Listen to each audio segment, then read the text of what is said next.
দুইবারের বেশি কোনো প্রধানমন্ত্রী যেন একসাথে পরবর্তীতে যেন তিনি দায়িত্ব পালন করতে না পারেন সেই প্রস্তাবনা আমাদের পক্ষ থেকে ছিল। আল্লাহর উপর অবিচল আস্থা এবং বিশ্বাসের যে ধারাটি ছিল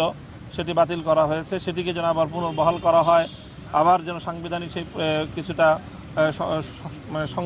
সংশোধনী এনে পুনর্বহাল করার আমরা দাবি জানিয়েছি।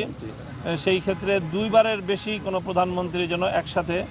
পরবর্তীতে যেন তিনি দায়িত্ব পালন করতে না পারেন সেই প্রস্তাবনা আমাদের পক্ষ থেকে ছিল। আর একটু বড় প্রস্তাবনা ছিল যে আমরা জানি হেফাজতে ইসলামের বিভিন্ন আন্দোলনে 2013 সাল, 16 সাল এবং 2021 সালে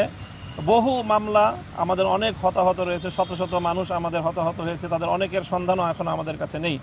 আমরা সেই ব্যাপারে সহযোগিতা চেয়েছি যেন আমাদের সকল শহীদদের এবং নিখোঁজ মানুষদের কোনো একটি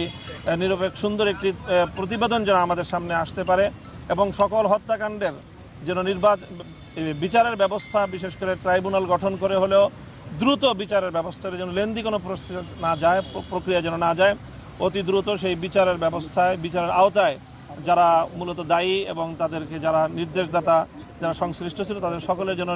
বিচারের একটা আয়োজন করা যায়, সে ব্যাপারেও আমরা দাবি জানিয়েছি।